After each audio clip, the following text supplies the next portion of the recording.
Bismillahirrahmanirrahim. Assalamualaikum warahmatullahi wabarakatuh.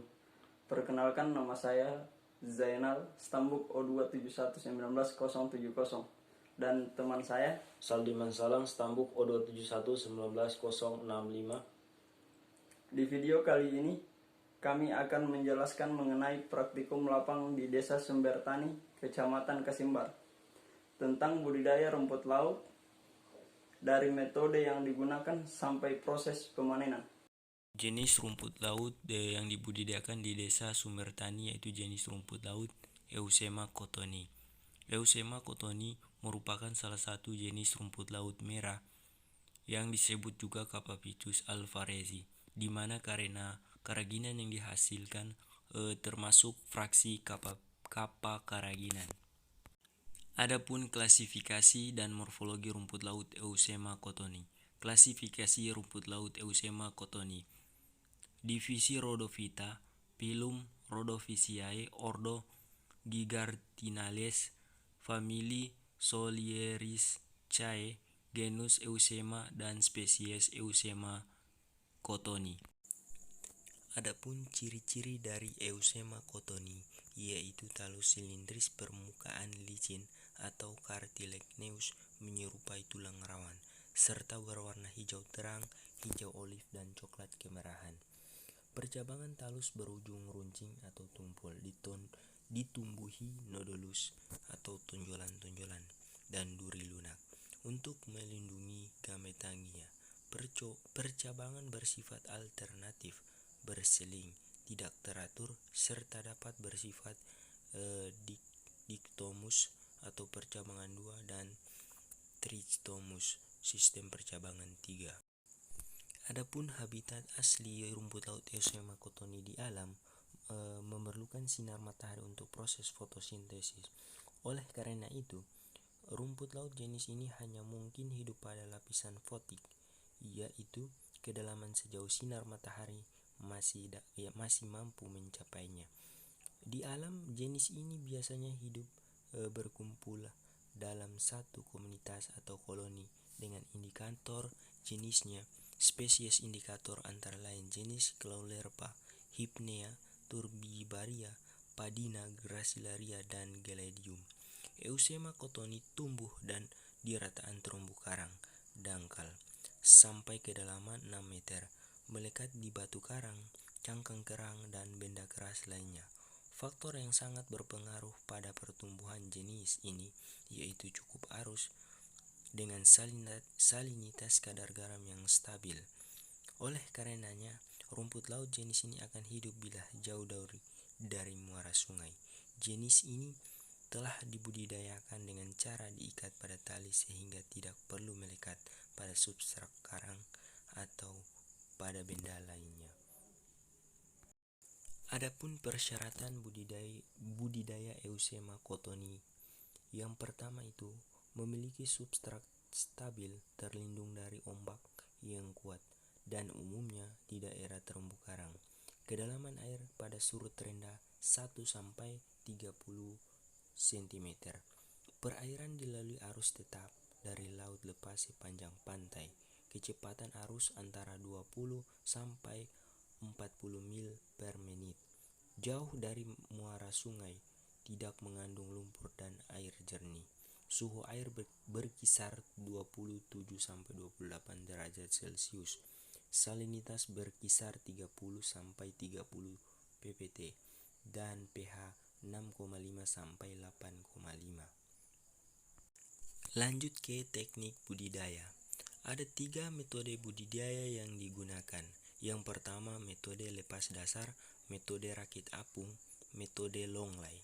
Namun kebanyakan petani di Desa Sumbertani menggunakan metode longlai, di mana metode longlai menggunakan tali panjang 50-100 meter yang dibentangkan, dan pada kedua ujungnya diberi jangkar serta pelampung besar. Setiap 25 meter diberi pelampung utama berupa drum plastik. Proses pengikatan dan peletakan rumput laut. Pilih bibit rumput laut yang baik dengan ciri-ciri bercabang banyak dan rimbun, tidak terdapat bercak, tidak terkelupas, warna cerah, umur 25-35 hari.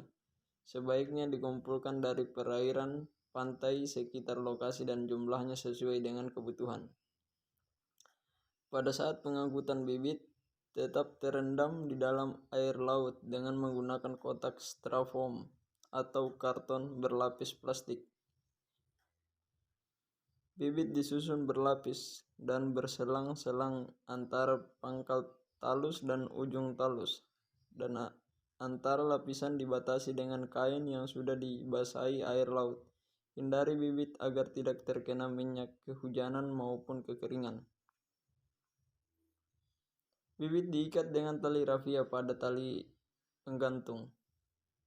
Penanaman bisa langsung dikerjakan dengan cara merentangkan tali ris yang telah berisi ikatan tanaman. Pada tali ris utama, posisi tanaman sekitar 30 cm di dasar perairan. Patok dari kayu berdiameter sekitar 5 cm, panjang 1 meter, dan runcing pada ujung bawahnya. Jarak antara patok untuk merentangkan tali ris sekitar 2,5 meter. Setiap patok yang berjajar dihubungkan dengan tali ris polietilen atau PE berdiameter 8 mm. Adapun jarak ideal antara tali rentang sekitar 20-25 cm.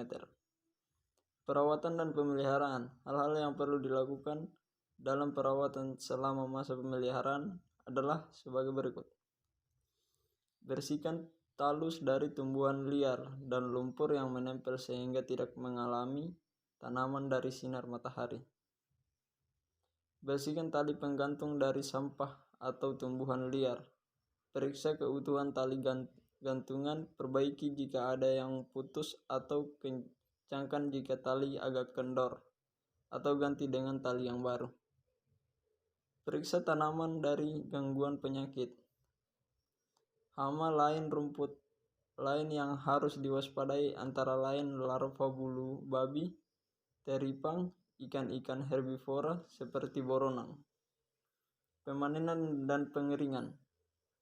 Waktu pemanenan tergantung dari tujuannya. Untuk mendapatkan bibit, pemanenan dilakukan pada umur 25-35 hari.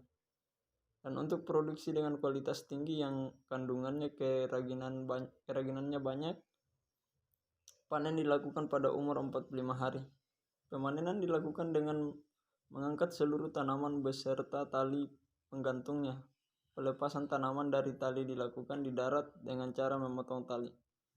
Setelah pemanenan dilakukan, segera dikeringkan langsung dengan menjemur. Rumput laut dijemur dengan menggantungkan atau diletakkan pada para-para sehingga tidak tercampur pasir, tanah, dan benda-benda lainnya. Sambil penjemuran, dilakukan pembersihan dari kotoran dengan mengambil benda-benda asing seperti batu, sampah, dan lain-lainnya. Jika cuaca cerah, penjemuran cukup 3-4 hari yang ditandai. Dengan warna ungu keputihan dilapisi kristal garam. Nilai ekonomis. Rumput laut H5 mempunyai peranan penting dalam dunia perdagangan internasional sebagai penghasil ekstrak keraginan, sehingga memiliki nilai ekspor yang sangat baik. Kadar keraginan dalam setiap spesies Eucophuma berkisar antara 54-73%, tergantung pada jenis dan lokasi tempat tumbuhnya. Demikianlah video penjelasan tentang budidaya rumput laut Eusema cottoni. Lebih dan kurangnya kami mohon maaf.